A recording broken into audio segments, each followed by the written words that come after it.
Olá, hoje vou falar sobre água, precisamente água, isto que nós tomamos por garantido todos os dias. E vocês sabiam que existem 653 milhões de pessoas que não têm acesso a água? Exatamente, água. Eu estou aqui na minha cozinha e decidi precisamente gravar, antes de começarmos, este documentário que vamos falar sobre a Charity Water e precisamente sobre água. É isso mesmo que vocês vão ver a seguir. Vão conhecer uma pessoa chamada Scott Harris, do qual eu tive o privilégio de conhecer e ficar amigo. E vocês vão ver o trabalho fantástico que ele tem feito. Mas mais do que isso, vão ver o quão isto faz falta a 653 milhões de pessoas. Por isso, com muita honra e muito privilégio, eu apresento-vos este documentário do qual participámos também e tentámos o máximo possível, não vai ser totalmente correto, mas legendámos de forma que fosse, chegasse a vocês, caso vocês não dominem o inglês. Vejam e no final tomem as vossas decisões. Espero que tenham um grande dia, cheio de força e energia, mas acima de tudo, com muito ki e sobretudo muita água. My name is Scott Harrison. Just listen.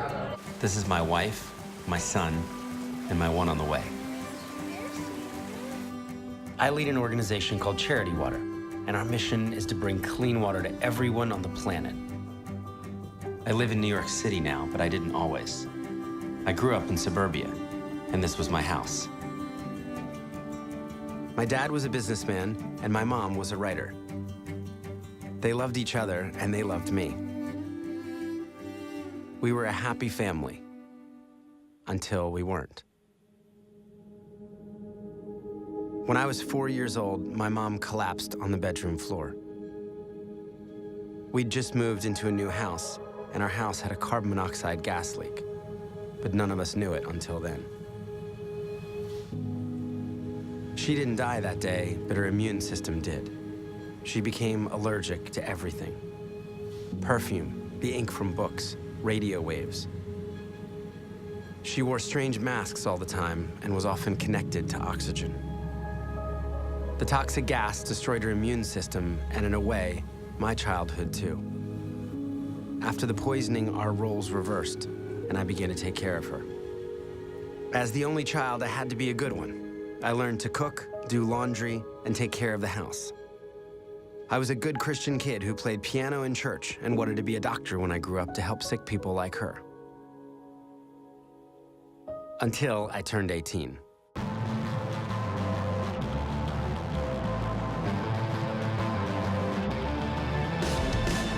Music was my escape, so I joined a band and moved to New York. Right about the time when the band broke up, I got involved in producing these live music shows in the city. I realized that you could actually get paid in New York City to drink alcohol for free. This job was called a nightclub promoter. So you just had to get beautiful people in the clubs, and if you got the right people in the clubs, you could charge guys $500 to buy a bottle of champagne that cost you $40. I moved from club to club to club, filling up the VIP section and flashing my Rolex to the club photographers. For almost 10 years after that, I smoked 2 packs of cigarettes a day and was out drunk almost every night. I was into strip clubs, gambling, and just about every drug except heroin. On New Year's Eve, we all went to Punta del Este. It's a kind of party town in Uruguay. We rented this incredible house with cooks, waiters, and magnums of expensive champagne. Although it looked glamorous on the outside, there was a long decline in happiness. And I remember just feeling so unhealthy about it all. The next day, the party was still going, but I wanted the music to stop.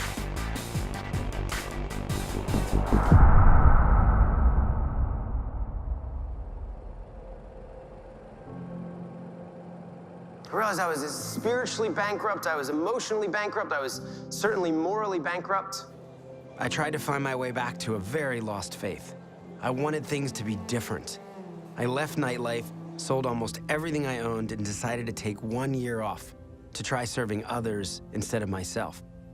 I'm filling out these long applications for these very credible humanitarian organizations that have long histories. I put in the applications and then I wait. And I guess I should not have been surprised, but I am denied by all of these organizations. They won't even let me volunteer because of my past. So they're like, what do you do again? We're serious people. Thankfully, one organization says, if you pay us $500 a month, you can volunteer with us. So I said, here are my credit card details. Where are you guys going? They were an amazing team of doctors and surgeons who traveled the world on a hospital ship. They specialized in removing facial tumors, and they were going to Liberia, one of the poorest countries in the world, and a country I'd never even heard of. I say, I'm gonna sign up and be your volunteer photojournalist. I'd always taken pretty good pictures and photos and loved telling stories. Everything in my life changed. I decided in one fell swoop to kind of never smoke again, to never touch drugs again, to never gamble again, to swear off pornography and strip clubs, and just, I needed to walk so far in the other direction. And I walked up this gangway, and this became my new home. Nothing could have prepared me for what I was about to see. Hi, my name is Scott. I think we may be able to help you. I met a man named Harris. He was suffocating to death with a benign tumor. I got to see Harris's transformation because of an amazing surgeon named Dr. Gary Parker. So we've got to get your blood nice and strong for an operation, huh? Dr. Gary had moved his entire family on the ship to volunteer for a short time. That was 29 years ago. He'd just never left. I'd never met anyone with that kind of dedication before. Very happy we can schedule, and you'll spend Christmas here. First good Christmas in 13 years.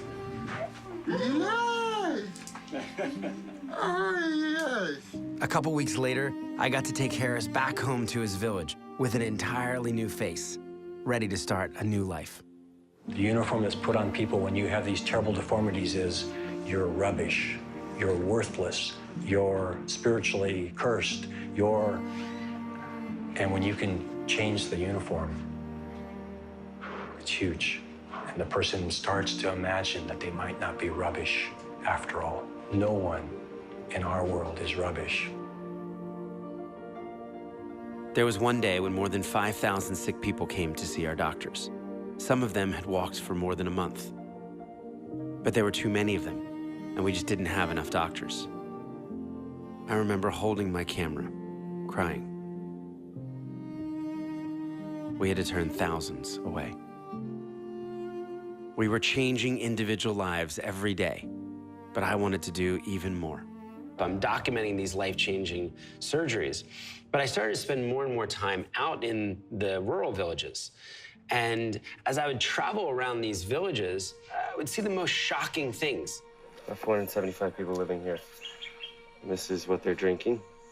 You can see there's bugs crawling around in it.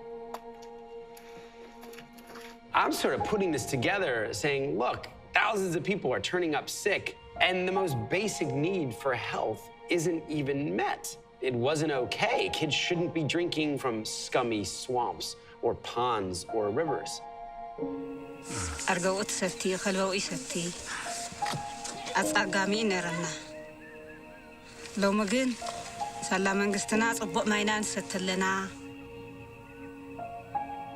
He came here to fetch water? Yeah. And a crocodile fell into the river. And a crocodile snatched him. Disappeared. Not even our body was not even found.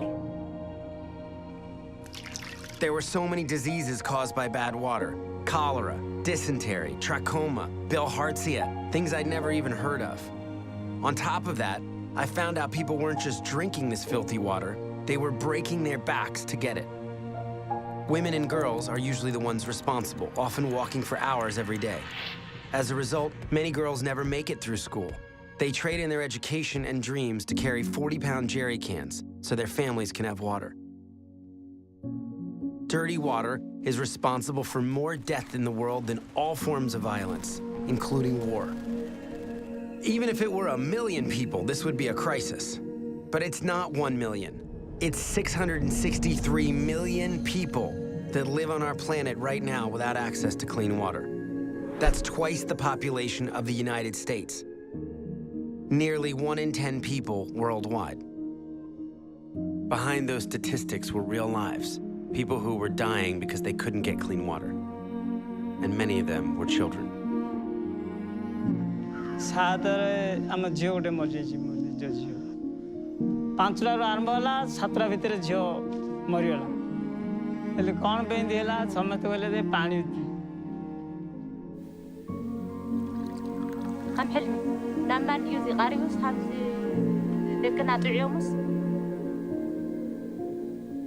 لو تمرت بخدو كحكمنا نفعله I began to become really interested in the water issue and who was doing something about this. How come more people weren't talking about water?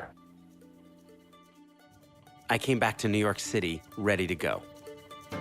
So it started with a party. It's the only thing I knew how to do. I was a nightclub promoter. So I got someone to donate a club. I threw my 31st birthday party. I got 700 people to come out. I lured them with open bar.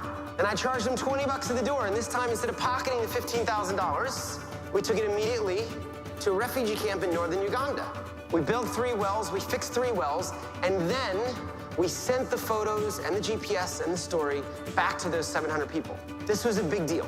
People could not believe that a charity would bother to report to them on a $20 gift, and that something actually happened with the money that they could see, that they could connect with. 700 people proved that we could make a difference, even $20 at a time. This was the beginning of Charity Water. As I'm talking about setting up a charity, I realized that so many of my friends don't trust charities. In fact, I learned that 42% of people in America alone don't trust charities. From the beginning, I was determined to do things differently, and I had a few big ideas. First, we'd handle money differently.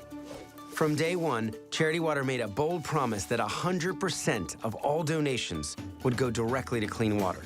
I opened up a separate bank account for overhead, and we never touched the water money to pay for things like staff salaries, office rent, or travel expenses. We started looking for generous people with the resources to cover those overhead costs. Second, we proved each water project we funded. We put photos and GPS coordinates on Google Maps and even attached GPS trackers to drilling rigs so people could follow them. Later, we created and installed thousands of remote water sensors so we'd know that the project continued to work over time and even how much clean water was flowing. Third, we believe for the work to be sustainable, it had to be led by locals. Water and sanitation program creates an enabling environment so that all aspects of development can take off. In the beginning, usually a handful of people were in the office every single day. And it was funny back then because we were trying to look so professional and put together when if you just walked in the office and saw how we did what we did, we had no idea what we were doing. And we were just making everything up as we went. We built outdoor exhibitions, staged water walks, and designed ads that made people think differently about water. We got space on buses and taxis donated, spreading the word to everyone we could. We took over the windows of luxury retailers and created a TV commercial that ran for free to more than 20 million people. People started to take notice, and thousands began to donate. People all around the world started donating their birthdays to raise money for clean water. A 7-year-old named Max went door to door asking for $7 donations, and he raised $22,000. Maggie Moran gave up her 16th birthday. Nona Ween gave up her 89th. Gave up my 28th birthday for Charity Water. My 25th birthday. 39th birthday. 25th. 36th. 38th. 44th. And this movement of birthdays begins to spring up, and people said, look, I don't need any more stuff. That's exactly what Rachel Beckwith said. She heard me speak a few months before her 9th birthday and told her mom that instead of presents or a party, she wanted to raise $300 to help kids get clean water to drink instead. She was disappointed when she didn't reach her goal, but she raised $220, and her mom assured her it was good enough. She could try again next year. She never got that chance.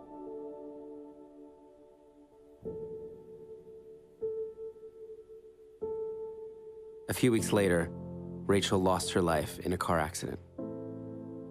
Well, just at 9 years old, Rachel Beckwith already had a legacy. Hers was charity water. NBC's Lee Cowan explains how even now, Rachel Beckwith continues to make a difference. Hundreds of strangers started to give $9 in her honor. Then it became thousands. Within weeks, Rachel's fundraising campaign had raised over $1.2 million for clean water. The heart of this 9-year-old girl inspired 32,000 people to give. But it didn't stop there. 80,000 people pledged their birthdays like Rachel. Some people said, I can't wait until my birthday. I just need to fundraise now. I need to do something about this now.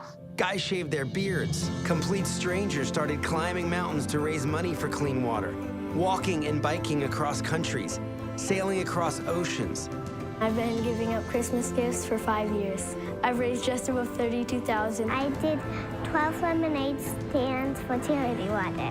I raised $10,000 for clean water. Rachel reminded us that charity water wasn't just our story. And she's now been joined by over 1 million people, helping us fund over 20,000 water projects that will bring clean water to 6.3 million people. And I got to see just how much impact one life really can have when I took Rachel's family to Africa.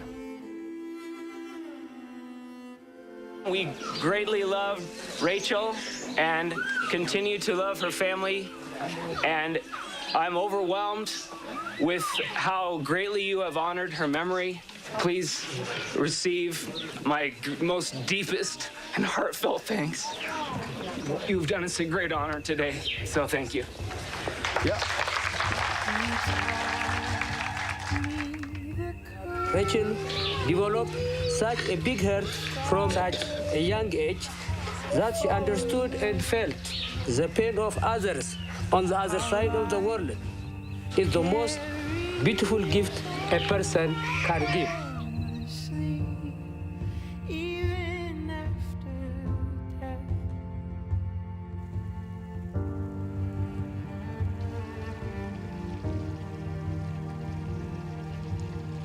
Lives all around the world were being changed. The kids I saw sitting in the mud with the pigs, drinking swamp water, were now drinking clean water from wells. Cholera, parasites, leeches, those were all now things of the past. Clean water and toilets made a huge difference in schools and improved education for students. Moms were now dancing around drilling rigs.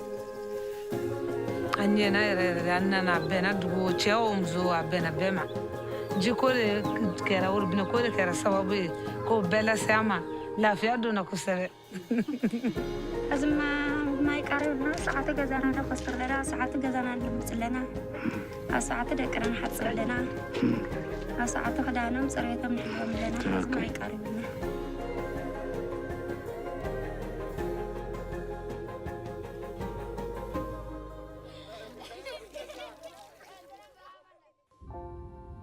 In the beginning, there was water.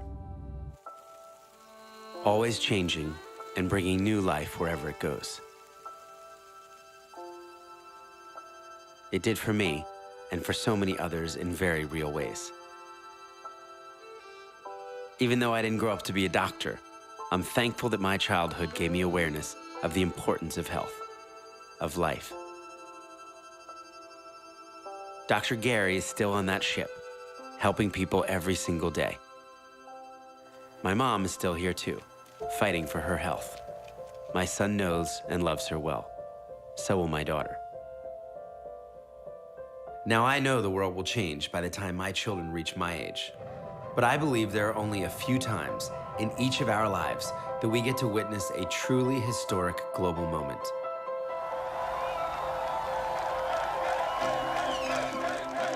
And giving clean water to the entire planet will be one of those moments.